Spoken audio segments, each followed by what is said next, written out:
ఈరోజు మనము పాలిటీ లక్ష్మీకాంత్లో నుంచి పార్ట్ 3 ఫండమెంటల్ రైట్స్ అనే చాప్టర్ చూద్దాము.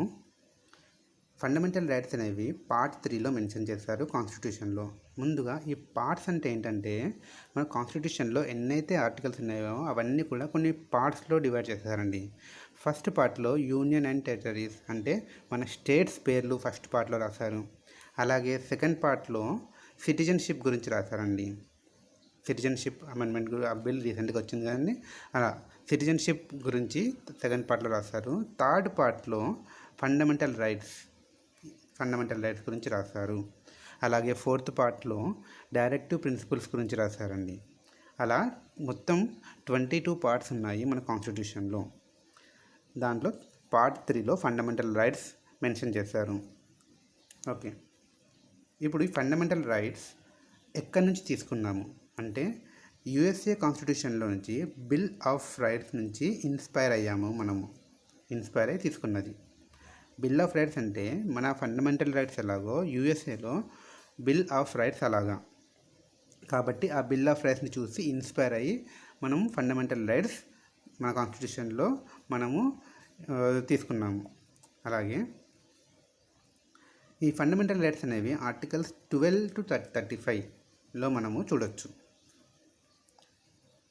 ఈ పార్ట్ 3 ఆఫ్ ద కాన్స్టిట్యూషన్ ఏదైతే ఫండమెంటల్ రైట్స్ ఉన్నాయో దాన్ని మ్యాగ్నా కార్టా ఆఫ్ ఇండియా అంటారు.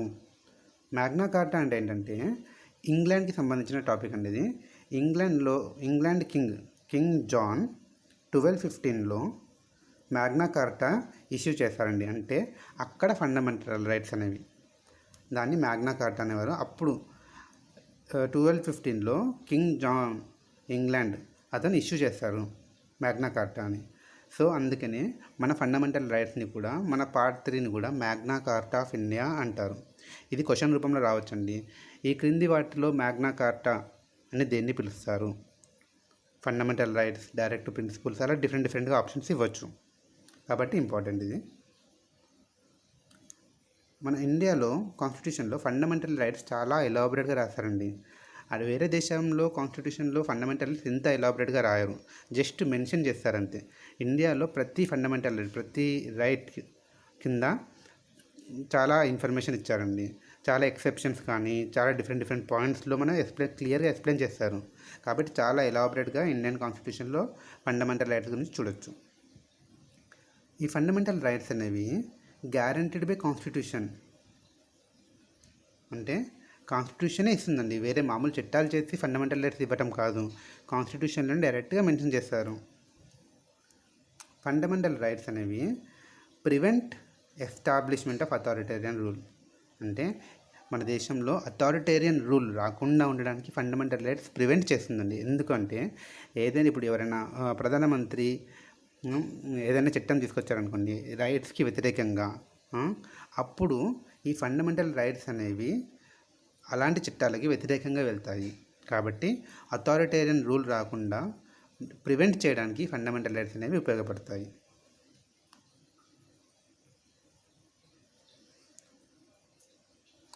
ఫండమెంటల్ అని ఎందుకు పిలుస్తాము అంటే అసలు ఈ పేరు ఫండమెంటల్ అని ఎందుకు వచ్చిందంటే ఇది కాన్స్టిట్యూషన్ చేత ఇవ్వబడిన రైట్స్ అండి. ఇవి కాన్స్టిట్యూషన్ చేతనే అంటే fundamental law of the land constitution కదండి. ఆ కాన్స్టిట్యూషనే మనకు ఫండమెంటల్ రైట్స్ ఇస్తుంది. కాబట్టి అట్లాంటి రైట్స్ని ఫండమెంటల్ రైట్స్ అని పిలుస్తాము. ఎందుకంటే constitution is fundamental law of the land. కాబట్టి రెండో కారణం ఫండమెంటల్ ఎందుకు పిలుస్తారంటే ఎవరైనా మనిషి ఆల్రౌండ్ డెవలప్మెంట్ ఎదుగుదలకి కావాల్సిన రైట్స్ అండి ఇవి. అంటే ఓవరాల్ డెవలప్మెంట్కి కావాల్సిన రైట్స్ ఫండమెంటల్. కాబట్టి ఎవరైనా ఎదుగుదలకి ఫండమెంటల్ ఏంటంటే ఈ రైట్స్. కాబట్టి దీన్ని ఫండమెంటల్ అని పిలుస్తారు.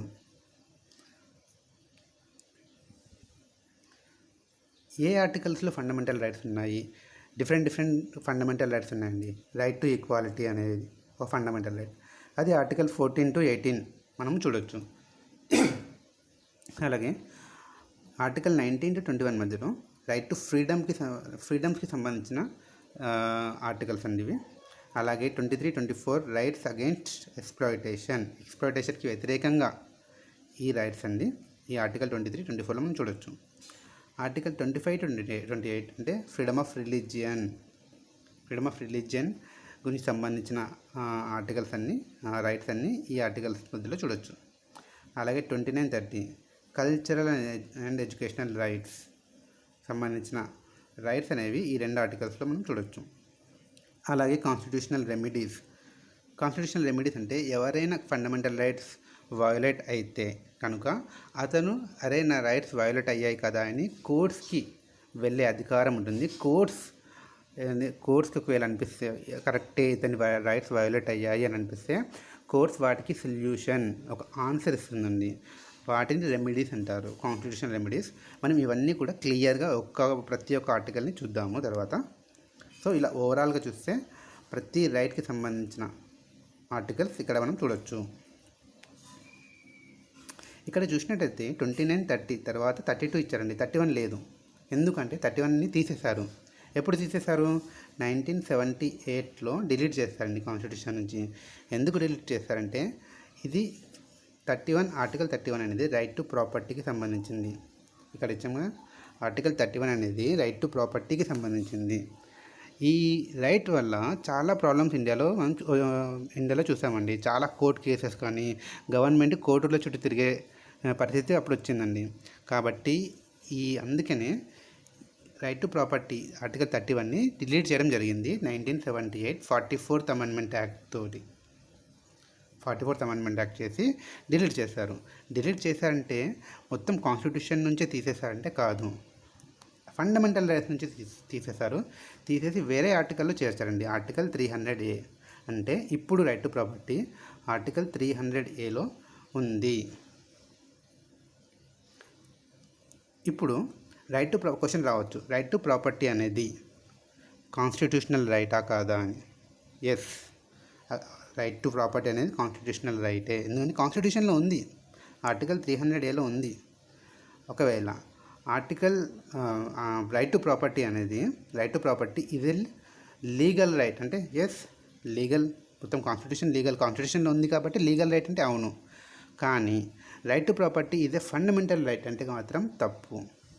ఫండమెంటల్ రైట్ కాదు, ఎందుకంటే ఫండమెంటల్ రైట్లో నుంచి డిలీట్ చేశారు 44th అమెండ్మెంట్ యాక్ట్తో కదండి.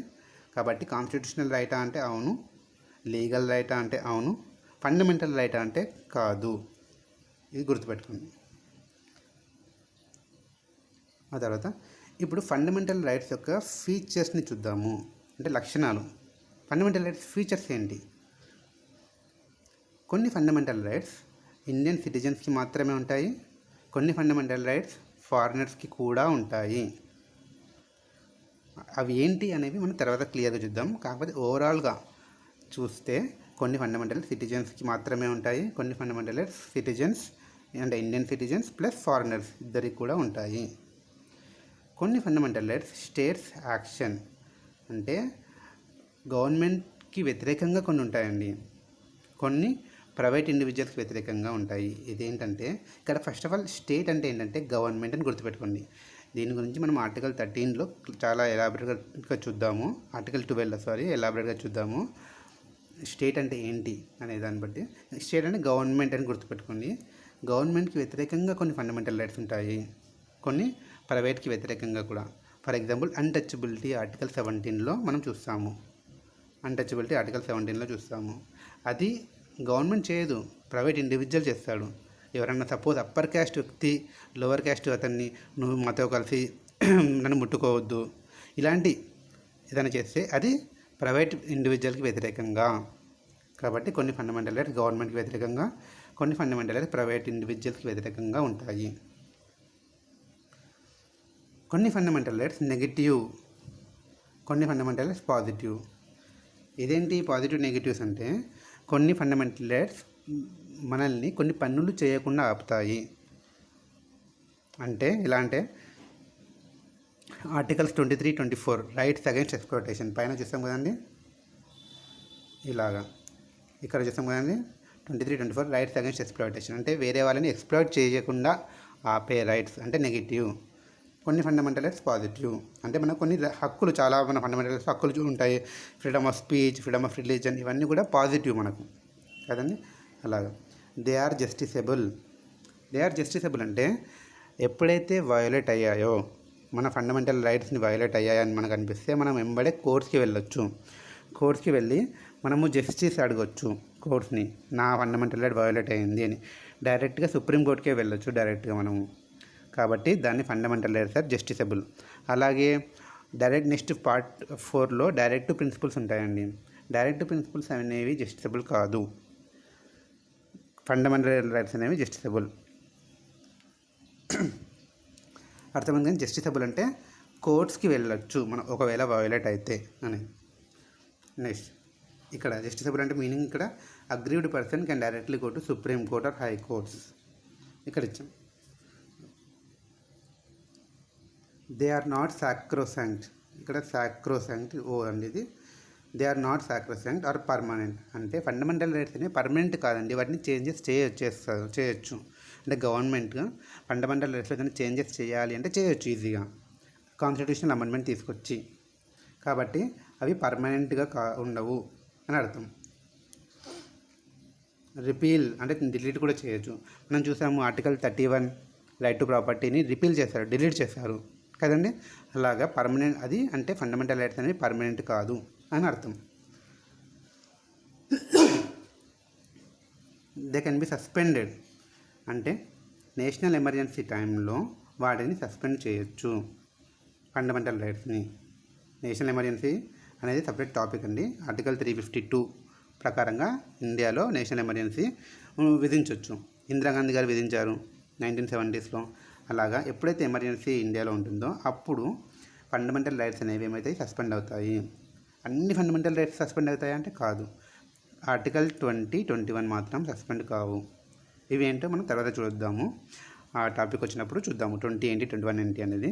ఇంతవరకు గుర్తుపెట్టుకోండి. క్వశ్చన్ రావచ్చు, నేషనల్ ఎమర్జెన్సీ టైంలో అన్ని ఫండమెంటల్ రైట్స్ సస్పెండ్ అవుతాయి అని. తప్పు, అన్ని కావు.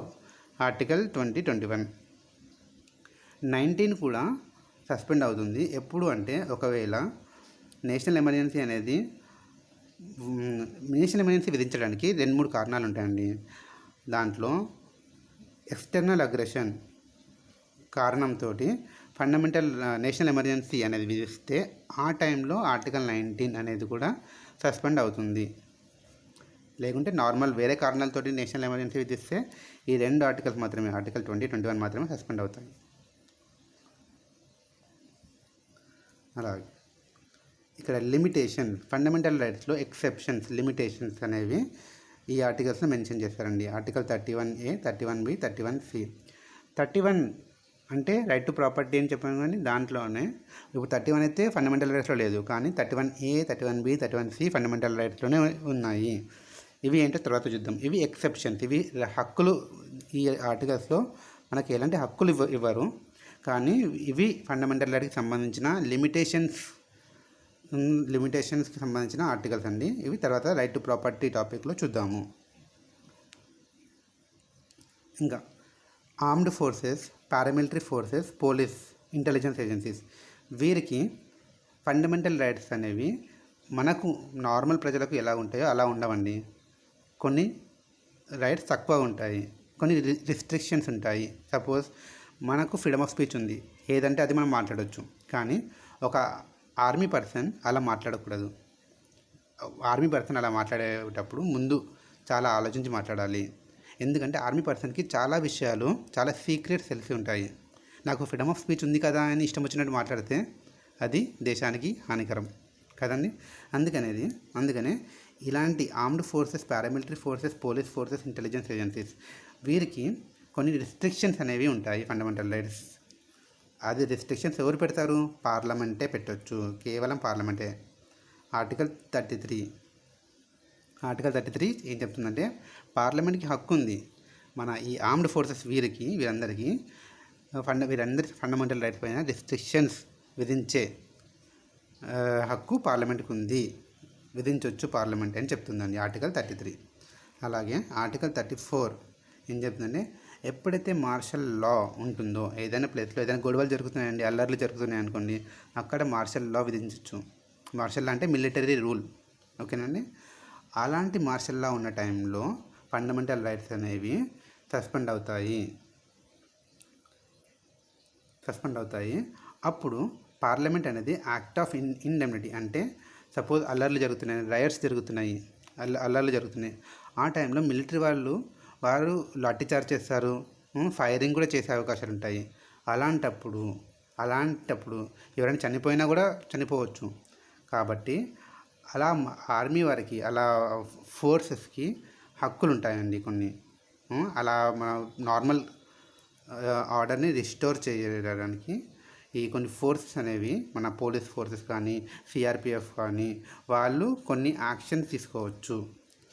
కాబట్టి ఆ టైంలో మన ఫండమెంటల్ రైట్స్ అనేవి వయలేట్ అవుతాయి. ఈ మార్షల్ లా అనేది ఏంటి, డిఫైన్ చేశారా కాన్స్టిట్యూషన్లో డిఫైన్ చేయలేదు. మార్షల్ లా అనేది not defined in the constitution. Martial law అంటే మిలిటరీ రూల్ అని అర్థం. మార్షల్ లా అనేది కేవలం ఎక్స్ట్రాడినరీ సర్కమ్స్టాన్సెస్, అది చిన్న గొడవలకు ఈ మార్షల్ లా అనేది విధించరండి. మనం చాలా తక్కువ చూస్తున్నాం. కేవలం వార్ కానీ, ఇన్వేషన్, రెబలియన్, ఇలా రైట్స్, ఇలాంటి టైంలోనే మార్షల్ లా అనేది విధిస్తారు. ఈ మార్షల్ లా ఉన్నప్పుడు ఈ అథారిటీస్కి అబ్నార్మల్ పవర్స్ ఉంటాయి. నార్మల్ పవర్స్ కన్నా డిఫరెంట్ పవర్స్ ఉంటాయి. వారు సివిలియన్స్ని వాళ్ళ ఫైరింగ్లో సివిలియన్స్ చనిపోయినా కూడా చనిపోయే అవకాశాలు ఉంటాయి ఈ టైంలో. ఇప్పుడు ఇందాక నేను నేషనల్ ఎమర్జెన్సీ అని చెప్పాను, తర్వాత మార్షల్ లా అని చెప్పాను. ఈ రెండింటి మధ్యలో తేడా ఏంటో మనం ఇప్పుడు చూద్దాము. Martial law, national emergency difference ఏంటంటే, ముందుగా ఈ మార్షల్ లా ఎప్పుడైతే విధిస్తారో అవి కేవలం ఫండమెంటల్ రైట్స్ మాత్రమే ఎఫెక్ట్ అవుతాయి.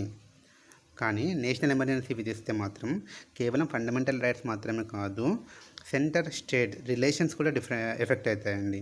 అంటే ఈ నార్మల్ టైంలో స్టేట్స్ సెంటర్ మధ్యలో సంబంధాలు ఎలా ఉంటాయో అవి దెబ్బతింటాయి. మొత్తం సెంట్రలైజ్డ్ అయిపోతాయి అన్నట్టు. స్టేట్స్కి ఎక్కువ పవర్ ఉండదు, స్టేట్ గవర్నమెంట్స్కి.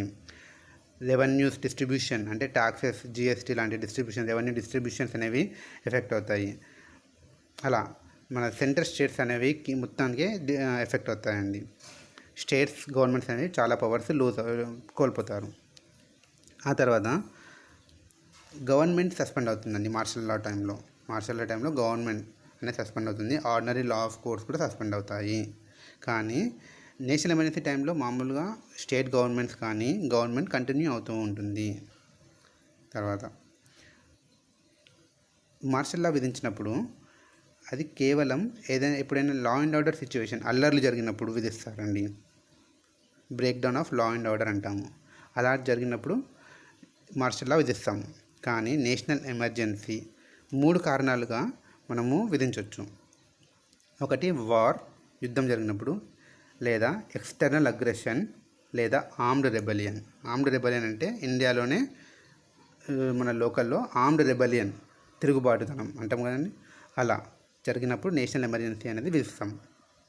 4th పాయింట్, ఈ మార్షల్ లా అనేది కేవలం ఒక స్పెసిఫిక్ దేశంలో ఏదైనా ఒక ఏరియాలో విధించవచ్చు. కానీ నేషనల్ ఎమర్జెన్సీ ఒక ఏరియాలో విధించవచ్చు, మొత్తం ఇండియాకి కూడా విధించవచ్చు. 5th పాయింట్, మార్షల్ లా గురించి కాన్స్టిట్యూషన్లో స్పెసిఫిక్గా ఎక్కడ మెన్షన్ చేయలేదండి, క్లియర్గా అంటే డిఫైన్ కూడా చేయలేదు. కానీ నేషనల్ ఎమర్జెన్సీ గురించి చాలా ఆర్టికల్స్ ఉన్నాయి. కాన్స్టిట్యూషన్లో సపరేట్ చాప్టర్సే ఉన్నాయండి. లక్ష్మీకాంత్లో మనకు ఒక సపరేట్ చాప్టరే ఉంది నేషనల్ ఎమర్జెన్సీ గురించి. కాబట్టి నేషనల్ ఎమర్జెన్సీ అనేది చాలా క్లియర్గా ఎక్స్ప్లెయిన్ చేశారు కాన్స్టిట్యూషన్లో. మార్షల్ లా గురించి ఎక్స్ప్లెయిన్ చేయలేదు.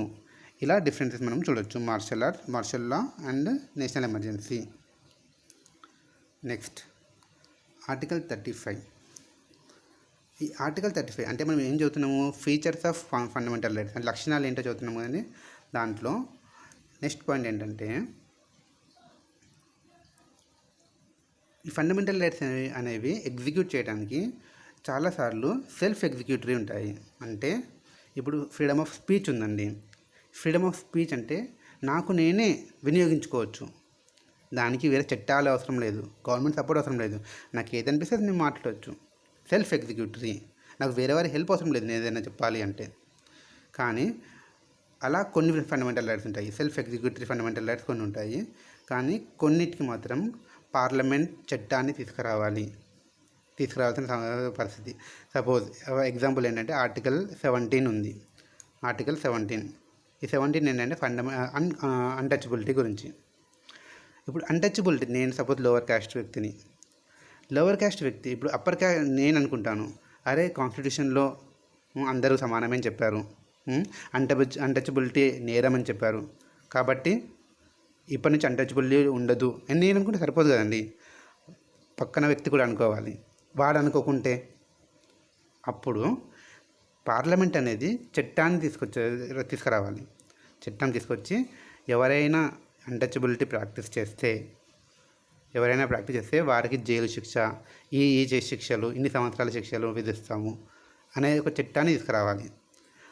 ఆ చట్టంలో ఏవి అన్టచబిలిటీ కింద ఉంటాయో క్లియర్గా డిఫైన్ చేయటం కానీ, అలా అంటే కొన్ని ఫండమెంటల్ రైట్స్కి పార్లమెంట్ చట్టం తీసుకురావాల్సిన అవసరం ఉంది, కొన్నిటికి అవసరం లేదు. అంటే కొన్నిటికి అవసరం లేదు అంటే సెల్ఫ్ ఎగ్జిక్యూటరీ, కొన్నిటికి అవసరం ఉంది. ఆ చట్టాన్ని ఎవరు తీసుకురావాలి? స్టేట్ గవర్నమెంట్స్ చట్టాన్ని తీసుకురావాలా, పార్లమెంట్ చట్టాన్ని తీసుకురావాలంటే కేవలం పార్లమెంట్ మాత్రమే తీసుకురావాలి. స్టేట్ గవర్నమెంట్కి హక్కు లేదు. నాట్ స్టేట్ లెజిస్లేచర్, మన స్టేట్ అసెంబ్లీస్లో ఇలాంటి వాటికి చట్టాలు పాస్ చేయడానికి వీల్లేదు. ఎందుకు అంటే మొత్తం ఇండియాలో ఒక యూనిఫార్మిటీ కోసం, ఒక యూనిఫార్మిటీ ఉండడానికి కోసం ఈ పాయింట్ అనేది కాన్స్టిట్యూషన్లో ఉందండి. కేవలం పార్లమెంట్ తీసుకొస్తే మొత్తం ఇండియాకి వర్తిస్తుంది.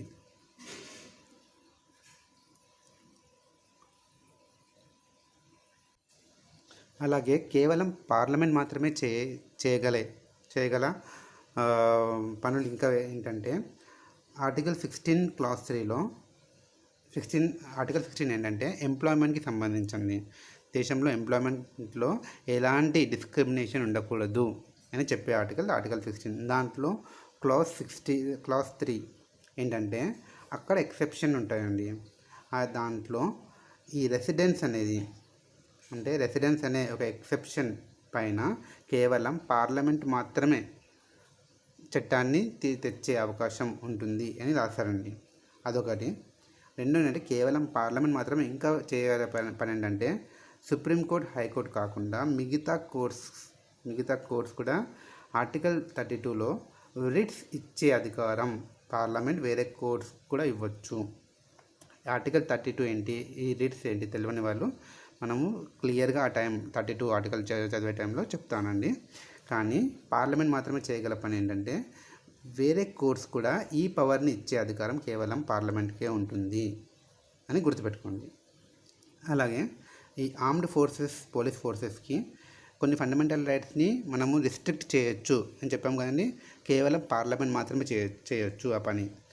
అలా ఇప్పుడు ఇండియాలో 28 స్టేట్స్ ఉన్నాయండి. ప్రతి స్టేట్ ఇలాగే అనుకొని ఆ స్టేట్లో చట్టాలను తీసుకొచ్చి ఆ పోలీసులకు ఫండమెంటల్ రైట్స్ లేకుండా చట్టాలను పాస్ చేయొచ్చా అంటే కుదరదు. కేవలం పార్లమెంట్ మాత్రమే చేసే అధికారం ఉంటుంది, పార్లమెంట్కి మాత్రమే. అలాగా ఆర్టికల్ 33 కింద, ఆర్టికల్ 34 కింద ఇలా రైట్స్ కేవలం పార్లమెంట్కి మాత్రమే ఉంటాయి. అలాగే ఆర్టికల్ 17, ఆర్టికల్ 23 ప్రకారంగా కేవలం పార్లమెంట్ మాత్రమే పనిష్మెంట్ అనేవి విధించవచ్చు. 17 ఏంటి, అన్టచబిలిటీ సంబంధించి ఇందాక ఎగ్జాంపుల్ చెప్పాను. 17, 23 ఫోర్స్డ్ లేబర్, ట్రాఫికింగ్ అంటే కిడ్నాప్ లాంటివి చేస్తారు కదండి, అమ్మటాలు, మనుషుల్ని అమ్మటం లాంటివి, ఫోర్స్డ్ లేబర్, వీటిపైన పనిష్మెంట్ విధించే హక్కు కేవలం పార్లమెంట్కే ఉంటుంది. ఇప్పుడు ఆర్టికల్ 12 మనము ఫండమెంటల్ రైట్స్ స్టార్ట్ చేద్దామండి. ఫండమెంటల్ రైట్స్ ఆర్టికల్ 12 ఇందాక మనం చెప్పుకున్నాము. స్టేట్ అంటే ఏంటి, స్టేట్ అనేది అంటే గవర్నమెంట్ అని గుర్తుపెట్టుకొని నేను చెప్పాను. కానీ ఇప్పుడు ఆర్టికల్ 12లో స్టేట్ అంటే ఏంటో క్లియర్గా డిఫైన్ చేస్తారండి. అంటే ఏంటేంటి స్టేట్ కింద వస్తాయంటే గవర్నమెంట్ ఆఫ్ ఇండియాని స్టేట్ అనొచ్చు, పార్లమెంట్ కూడా స్టేట్ కిందకే వస్తుంది. తర్వాత government, parliament of India, government, state legislature, government of state, ఇది గవర్నమెంట్ ఆఫ్ స్టేట్ కూడా స్టేట్ డెఫినేషన్లో వస్తుందండి. లెజిస్లేచర్ ఆఫ్ స్టేట్ అంటే అసెంబ్లీస్ ఉంటాయి కానీ స్టేట్లో అసెంబ్లీస్, అవి కూడా డెఫినేషన్ ఆఫ్ స్టేట్ కిందకే వస్తాయి. అలాగే local authorities like municipalities, panchayats, district boards, improvement trust, ఇవన్నీ కూడా స్టేట్ డెఫినేషన్లో వస్తాయి. అంటే ఈ బాడీస్ ఇవన్నీ ఉన్నాయి కదండి, ఇవి ఏదైనా ఒక నిర్ణయం తీసుకుంటే, ఏదైనా రూల్ పాస్ చేస్తే అవి ఫండమెంటల్ రైట్స్కి వ్యతిరేకంగా ఉండకూడదు. ఒకవేళ ఉంటే మన ఫండమెంటల్ రైట్స్ వయోలేట్ అయితే వీళ్ళు తీసుకున్న నిర్ణయాల వల్ల మనము డైరెక్ట్గా హైకోర్టు లేదా సుప్రీంకోర్టుకి వెళ్ళి నా రైట్ వయోలేట్ అయిందని చెప్పొచ్చు. అప్పుడు సుప్రీంకోర్టు ఏం చేస్తుందంటే జ్యుడిషియల్ రివ్యూ చేస్తుంది. జ్యుడిషియల్ రివ్యూ ఆర్టికల్ 32 ప్రకారంగా చేస్తుంది. చేసి రిట్స్ విధిస్తుందండి. అంటే అవును నిజమే, నువ్వు చేసిన ఈ పని వల్ల ఇతని ఫండమెంటల్ రైట్స్ వయోలేట్ అయ్యింది కాబట్టి నువ్వు ఈ పని చేయాలి అని కోర్టు చెప్పే సొల్యూషన్ వాటిని రిట్స్ అంటారండి. దాని గురించి మనం క్లియర్గా చూద్దాము తర్వాత. ఇక్కడ ఇవన్నీ తెలుసు. ఇంప్రూవ్మెంట్ ట్రస్ట్ అంటే ఏంటో చాలామందికి తెలియదండి.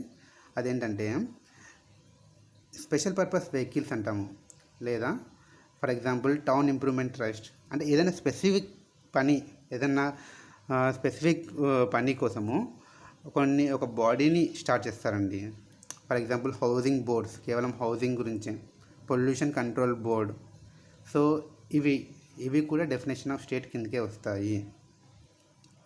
దే ఆర్ ఎస్టాబ్లిష్డ్, అవి చట్టం చేసి స్టార్ట్ చేయొచ్చు. అంటే స్టాట్యుటరీ బాడీస్ పార్లమెంట్లో కానీ స్టేట్ లెజిస్లేచర్లో కానీ చట్టాల ద్వారా వీటిని ఎస్టాబ్లిష్ చేయొచ్చు. లేదంటే డైరెక్ట్గా ఎగ్జిక్యూటివ్ రెజల్యూషన్ ద్వారా కూడా వాటిని సెటప్ చేయొచ్చు అండి.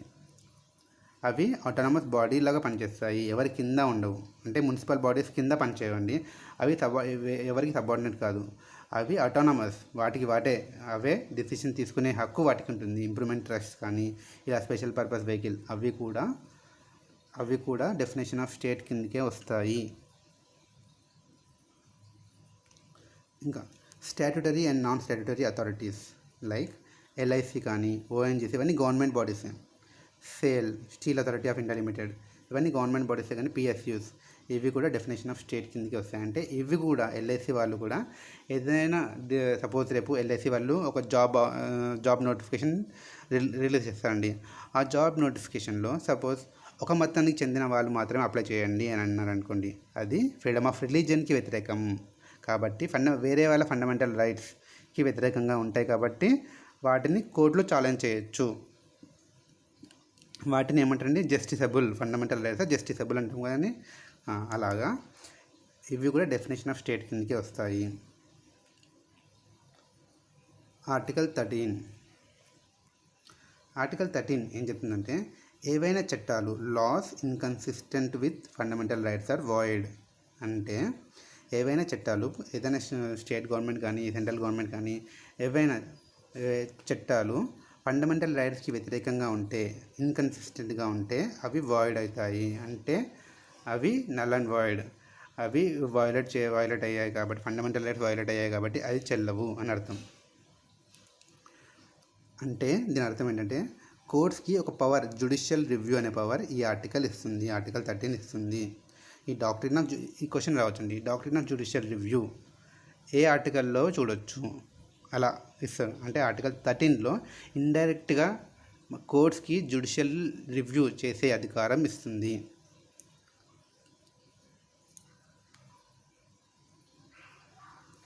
అప్పుడు కోర్ట్స్ ఏం చేస్తాయంటే ఏదైనా ఫండమెంటల్ రైట్ ఏదైనా లాస్ స్టేట్ గవర్నమెంట్ చేత కానీ సెంట్రల్ గవర్నమెంట్ చేత కానీ ఏదైనా చట్టం చేస్తే కనుక అవి ఫండమెంటల్ రైట్స్కి వ్యతిరేకంగా ఉంటే సుప్రీంకోర్టు వాటిని కొట్టివేయచ్చు. అవి అండర్ ఆర్టికల్ 32. సుప్రీంకోర్టుకి ఆ హక్కు అండర్ 32 ఆర్టికల్ ప్రకారంగా ఉంటుంది. అదే హక్కు హైకోర్టు కూడా ఉందండి. ఆర్టికల్ 226లో హైకోర్టు కూడా ఇదే పని చేయొచ్చు. ఆర్టికల్ 13 ప్రకారం లా అంటే ఏంటంటే పార్లమెంట్ చేత చేయబడిన చట్టాలు కానీ స్టేట్ లెజిస్లేచర్ పైన చేయబడిన చట్టాలు కానీ ordinances issued by president or governor. Ordinances అంటే ఏంటంటే ఎప్పుడైతే పార్లమెంట్ కానీ స్టేట్ లెజిస్లేచర్స్ కానీ సెషన్లో లేకుంటే, సంవత్సరంలో 3 సెషన్స్ ఉంటాయండి. Budget session, winter session, summer session అని.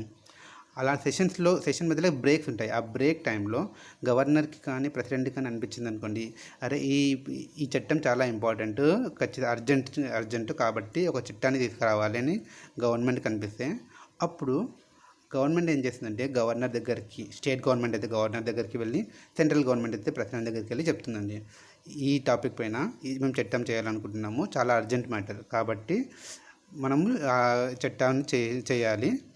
పార్లమెంట్ సెషన్ వరకు మనం ఆగేంత టైం లేదు కాబట్టి అర్జెంటుగా కావాలి. కానీ ఒక చట్టాన్ని చేయొచ్చండి పార్లమెంట్ సెషన్లో లేకున్నా కూడా, లేదా స్టేట్ లెజిస్లేచర్ సెషన్లో లేకున్నా కూడా. వాటిని ఆర్డినెన్సెస్ అంటారు. అండర్ ఆర్టికల్ 1, 2, 3 ప్రెసిడెంట్ చేత చేయబడిన ఆర్డినెన్స్ అయితే ఆర్టికల్ 1, 2, 3, గవర్నర్ చేత చేయబడిన ఆర్డినెన్స్ అయితే 2, 1, 3 ఆర్టికల్స్. ఈ 2 ఆర్టికల్స్ ప్రకారంగా ఆర్డినెన్సెస్ చేయొచ్చు. ఇవి కూడా లాస్కి, మామూలు చట్టాలకి సమానంగానే ఉంటాయండి. అంటే సేమ్ మామూలు చట్టాలు చేస్తే ఎంతైతే పవర్ ఉంటుందో మామూలు చట్టాలకి, సేమ్ ఆర్డినెన్సెస్ కూడా అంతే పవర్ ఉంటాయి. ఎగ్జిక్యూటివ్ యాక్షన్స్ లైక్ ఆర్డర్ కానీ, రూల్ కానీ, రెగ్యులేషన్, నోటిఫికేషన్, కస్టమ్స్ ఇవి కూడా లాస్ కిందకే వస్తాయి, లా పరిధిలోకి వస్తాయి. ఇవన్నిట్లో కూడా ఎవైనా కూడా ఫండమెంటల్ రైట్స్కి వ్యతిరేకంగా ఏదైనా వెళ్తే మనము సుప్రీంకోర్టుకి డైరెక్ట్గా వెళ్ళి ఈ రూల్ ప్రకారంగా, ఈ ఆర్డినెన్స్ ప్రకారంగా, ఈ రెగ్యులేషన్ వలన లేదా ఈ నోటిఫికేషన్ వలన మా ఫండమెంటల్ రైట్స్ వయోలేట్ అయ్యాయి అని చెప్పుకోవచ్చు మనము కోర్టులో.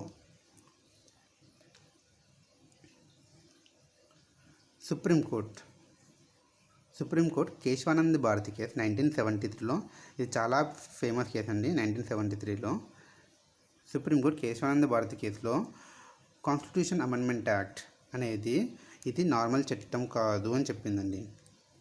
అంటే కాన్స్టిట్యూషన్ అమెండ్మెంట్ యాక్ట్ ఏదైతే చేస్తామో అది ఈ నార్మల్ లా పరిధిలోకి రాదు, ఇది సపరేట్, ఇది కాన్స్టిట్యూషన్కి సమానమే, ఇది మామూలు చట్టాలు కాదు అని కేశవానంద భారతి కేసులో చెప్పింది. కాబట్టి సపోజ్ ఏదైనా ఆర్టికల్ ఫండమెంటల్ రైట్ ఉందండి, ఫండమెంటల్ రైట్ని తీసేయచ్చు, డిలీట్ చేయొచ్చు మన పార్లమెంట్ తలుచుకుంటే కాన్స్టిట్యూషనల్ అమెండ్మెంట్ యాక్ట్ చేసి. కాబట్టి ఒకవేళ డిలీట్ చేసిన తర్వాత మనం వెళ్ళి ఈ అమెండ్మెంట్ యాక్ట్ వలన నా ఫండమెంటల్ రైట్ వయోలేట్ అయ్యింది కాబట్టి దీన్ని ఈ కాన్స్టిట్యూషనల్ అమెండ్మెంట్ యాక్ట్ని అన్కాన్స్టిట్యూషనల్ డిక్లేర్ చేయండి అని సుప్రీంకోర్టుకి వెళ్ళే అధికారం లేదు. ఎందుకంటే ఆ కాన్స్టిట్యూషనల్ అమెండ్మెంట్ యాక్ట్ కూడా కాన్స్టిట్యూషనే కాబట్టి అది నార్మల్ లా డెఫినేషన్లో రాదు. కాబట్టి అప్పుడు దానికి వ్యతిరేకంగా మనం సుప్రీంకోర్టుకి వెళ్ళే అధికారం ఉండదు. కానీ అలా చేయబడిన కాన్స్టిట్యూషన్ అమెండ్మెంట్ యాక్ట్ కానీ ఒకవేళ బేసిక్ స్ట్రక్చర్కి వ్యతిరేకంగా ఉంటే అప్పుడు కోర్టుకి వెళ్ళొచ్చు మనము. బేసిక్ స్ట్రక్చర్ అంటే ఏంటి అంటే తర్వాత చూద్దాము. ఇది చాలా పెద్ద టాపిక్ అండి. అంటే సింపుల్గా చెప్పాలంటే మన కాన్స్టిట్యూషన్ ఉందండి, కాన్స్టిట్యూషన్లో దేన్నైనా అమెండ్మెంట్ చేయొచ్చు, కానీ కొన్ని విషయాలను మాత్రం అమెండ్మెంట్ చేయకూడదు. కొన్ని విషయాలంటే ఏంటంటే పిల్లర్ లాంటివి, అవి లేకుండా మన కాన్స్టిట్యూషన్ కానీ ఇండియా కానీ నడవదు సరిగా. అలాంటి వాటిని బేసిక్ స్ట్రక్చర్ అని పిలుస్తాము. ఫర్ ఎగ్జాంపుల్ సెక్యులరిజం ఇండియాకి బేసిక్ స్ట్రక్చర్ లాంటిది. సెక్యులరిజం లేకుండా ఇప్పుడు కాన్స్టిట్యూషన్ అమెండ్మెంట్ చేసి వేరే వాటిని తీసేయచ్చండి, కానీ సెక్యులరిజంని తీసేయడానికి కుదరదు. అలాగే పార్లమెంటరీ డెమోక్రసీ, ఇవి బేసిక్ మూల స్తంభాలు అంటాము. ఇలాంటివి వీటిని మాత్రం కదిలిస్తే మొత్తం కాన్స్టిట్యూషన్ పడిపోతుంది, ఇండియా పడిపోతుంది. కాబట్టి వీటిని మాత్రం టచ్ చేయకూడదు అని సుప్రీంకోర్టు చెప్పింది. బేసిక్ స్ట్రక్చర్ అంటే అది. అంటే కేశవానంద భారతి కేసులో ఏం చెప్పిందంటే కాన్స్టిట్యూషన్ అమెండ్మెంట్ యాక్ట్స్ అనేవి ఒక లా పరిధిలోకి రావు, అవి సపరేట్ కాన్స్టిట్యూషన్ అమెండ్మెంట్ యాక్ట్స్, అవి సపరేట్, అవి ఫండమెంటల్ రైట్స్కి వ్యతిరేకంగా వెళ్ళొచ్చు, కానీ బేసిక్ స్ట్రక్చర్కి వ్యతిరేకంగా వెళ్ళకూడదు అని చెప్పింది. కొన్ని ఫండమెంటల్ రైట్స్ ఫారినర్స్కి ఉంటాయి, కొన్ని కేవలం ఇండియన్స్కే ఉంటాయని ఇందాక చెప్పుకున్నాము. ఏంటంటే కేవలం సిటిజన్స్కి ఉండే ఫండమెంటల్ రైట్స్ ఇవి అండి: 15, 16, 19, 29, 30. ఫారినర్స్కి కూడా ఉండే ఫండమెంటల్ రైట్స్ ఆర్టికల్ 14, తర్వాత 20 నుంచి 28 వరకు. ఇవన్నీ కూడా ఫారినర్స్కి ఉంటాయి, ఇండియన్స్కి ఉంటాయి.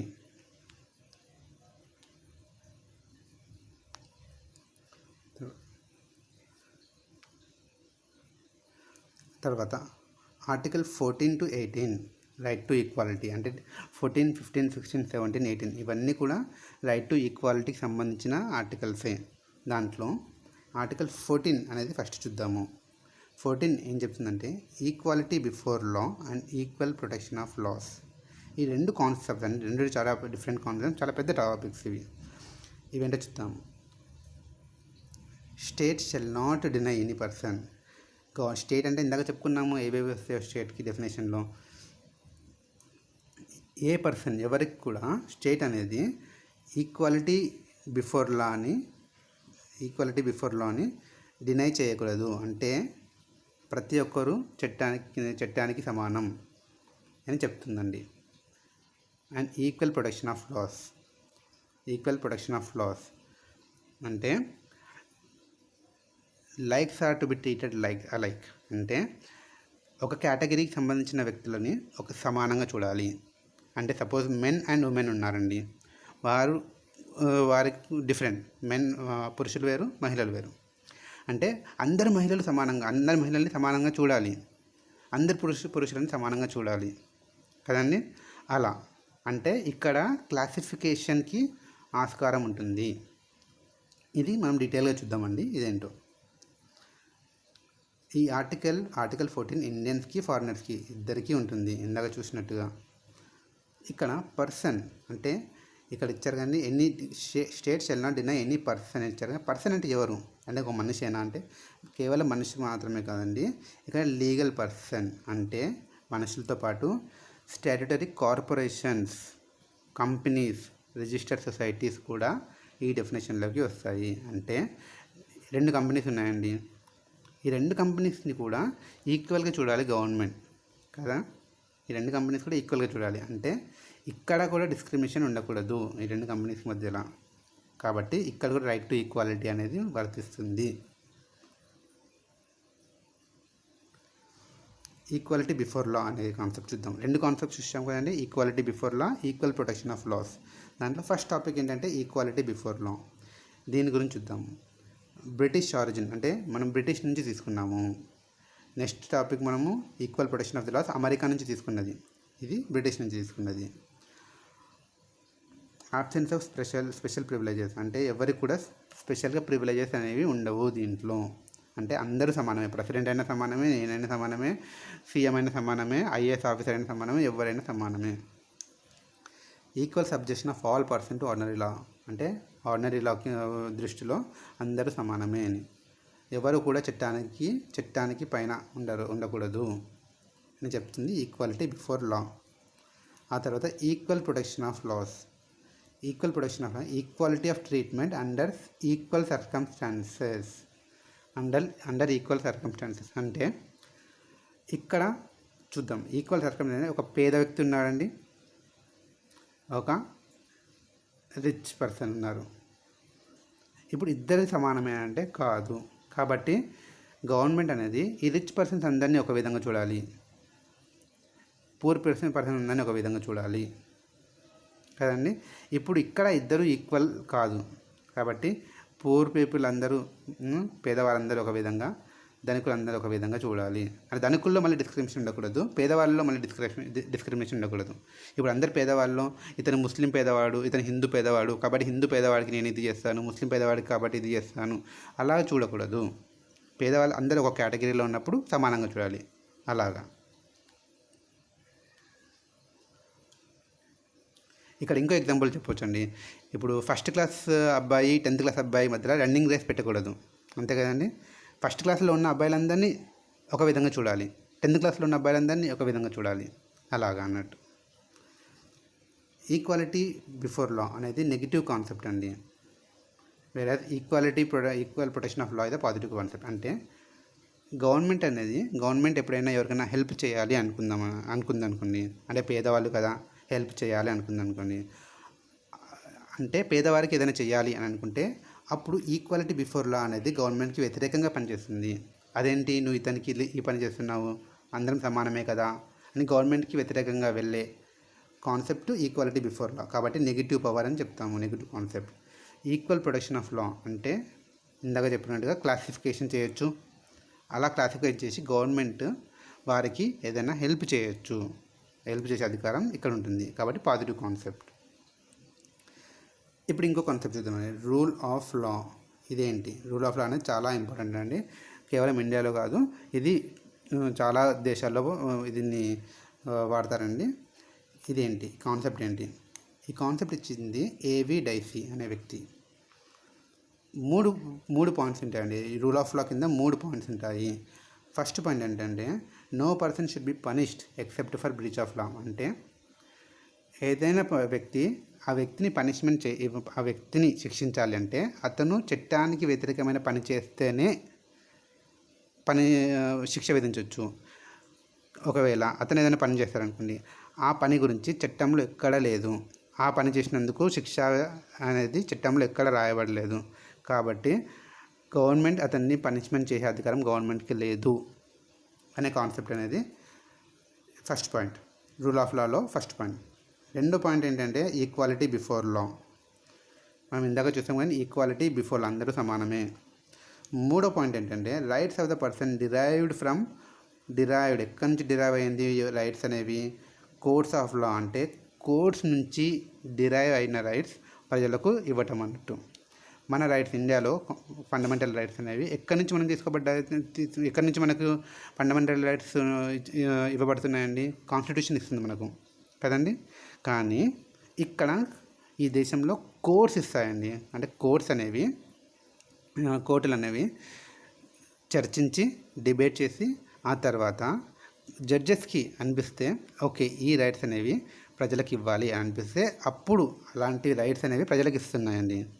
కాబట్టి ఆ కాన్సెప్ట్, థర్డ్ పాయింట్ అనేది ఆ కాన్సెప్ట్. ఇండియాలో ఫస్ట్ పాయింట్ ఇండియాలో ఉందండి. సెకండ్ పాయింట్ కూడా ఇండియాలో ఉంది. థర్డ్ పాయింట్ ఇండియాకి వర్తించదు. ఎందుకంటే మన రైట్స్ అనేవి మనకు కాన్స్టిట్యూషన్ ఇస్తుంది, కోర్ట్స్ ఇవ్వట్లేదు కదండి. Rule of Lalo 2 points India స్పెసిఫిక్గా 2 పాయింట్స్ అప్లికబుల్ ఇక్కడ ఇచ్చాం. కానీ points 1 and 2 are applicable to Indian system and not the third one. Third point ఇండియాకి వర్తించదు. ఇక్కడ అందరూ సమానమే అన్నాము. ఎవరు కూడా చట్టానికి వ్యతిరేకంగా పని చేయకూడదు, చట్టానికి పైన ఎవరు ఉండకూడదు అని మనం చదువుకున్నాము. కానీ ఇక్కడ ఎక్సెప్షన్స్ ఉన్నాయండి. ఆర్టికల్ 361 ఇక్కడ ప్రెసిడెంట్, గవర్నర్ వారికి కొన్ని ఎక్సెప్షన్స్ ఇచ్చారండి. Is not answerable to any court for the exercise of the duties. అంటే ఈ ఆర్టికల్ 361లో ప్రెసిడెంట్ లేదా గవర్నర్ ఏ కోర్టులో ఆన్సరబుల్ కాదు. ప్రెసిడెంట్ లేదా గవర్నర్ పైన క్రిమినల్ లేదా సివిల్ ప్రొసీడింగ్స్ చేసే అధికారం ఉండదు ఎవరికి.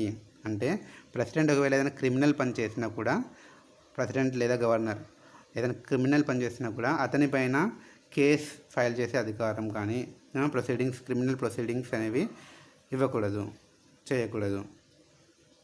అది ఎక్సెప్షన్.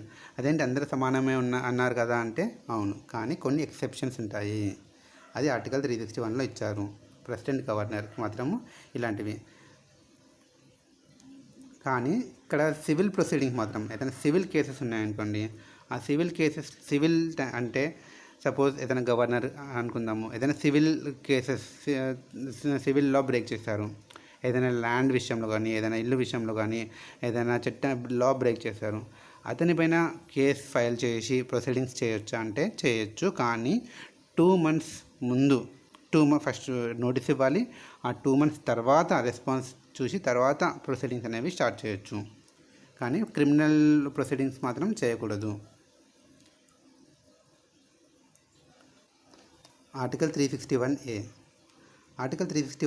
ఏం చెప్తుందంటే క్రిమినల్ లేదా సివిల్ ప్రొసీడింగ్స్ అనేవి ఎవరి పట్ల స్టార్ట్ చేయకూడదు. ఒకవేళ వాళ్ళు స్టేట్ లెజిస్లేచర్ లేదా పార్లమెంట్లో జరుగుతున్న విషయాలన్నీ పేపర్లో కానీ టీవీలో కానీ చూపిస్తే, ఒకవేళ అది నిజమైతే అప్పుడు అతని పైన ఎలాంటి ప్రొసీడింగ్స్ విధించే హక్కు లేదు అని ఆర్టికల్ 361A చెప్తుంది.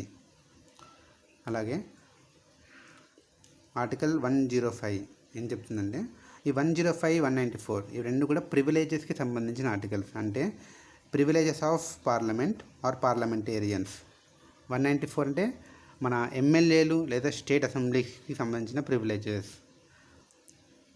ఈ ఆర్టికల్స్ ప్రకారంగా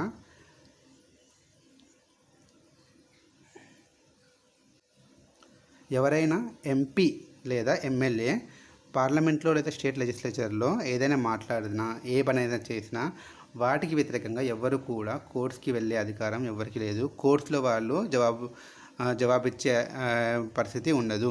అంటే వారికి ఫ్రీడమ్ ఆఫ్ స్పీచ్ ఉంటుందండి. ఎంపీస్కి ఎమ్మెల్యేకి మన మామూలు విషయాల కన్నా ఎక్కువగా ఉంటుంది వారికి ఫ్రీడమ్ ఆఫ్ స్పీచ్. కాబట్టి వారు ఏదైనా పని చేయొచ్చు పార్లమెంట్లో కానీ స్టేట్ లెజిస్లేచర్లో. వారు కోర్ట్స్ వారిని పిలిచి అడిగే అధికారం కోర్ట్స్కి లేదు అని చెప్పేది ఆర్టికల్ 105, ఆర్టికల్ 194. తర్వాత ఆర్టికల్ 31C. ఈ 31C అనేది కాన్స్టిట్యూషనల్ అమెండ్మెంట్ యాక్ట్ 25లో దీన్ని యాడ్ చేస్తారండి. కాన్స్టిట్యూషన్లో చేర్చారు. ఇది కూడా ఒక ఎక్సెప్షన్ అండి. సుప్రీంకోర్టు ఏం చెప్పిందంటే where article 31 comes, article 14 goes. అంటే ఆర్టికల్ 31C ప్రకారంగా ఫండమెంటల్ రైట్స్ అంటే ఆర్టికల్ 14కి వ్యతిరేకంగా కొన్ని పనులు చేయొచ్చు గవర్నమెంట్. ఆర్టికల్ 31C ప్రకారంగా ఇది రెండు ఆర్టికల్స్ ఉంటాయండి, directive principles. Article 39B, 39C. ఈ రెండు డైరెక్టివ్ ప్రిన్సిపల్స్ని ఇంప్లిమెంట్ చేయడానికి గవర్నమెంట్ ఏదైనా పని చేయొచ్చు. ఆ పని వలన ఎవరిదైనా ఫండమెంటల్ రైట్ అంటే ఆర్టికల్ 14 వయోలేట్ అయినా కూడా పర్లేదు. ఆ రెండు డైరెక్టివ్ ప్రిన్సిపల్స్ని ఇంప్లిమెంట్ చేయడానికి వయోలేట్ అయితే అవ్వచ్చు. వాటిని అన్కాన్స్టిట్యూషనల్గా డిక్లేర్ చేసే అధికారం కోర్ట్స్కి లేదు అని చెప్పిందండి సుప్రీంకోర్టు కేశవానంద భారతి కేసులో.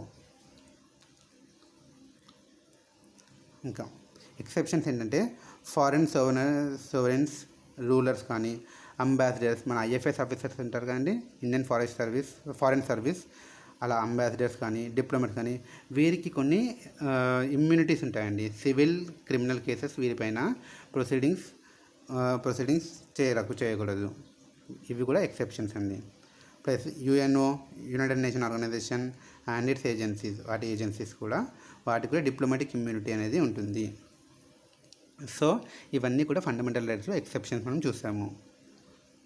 So this is friends. ఈ వీడియో మీకు నచ్చితే లైక్ చేయండి. Thank you.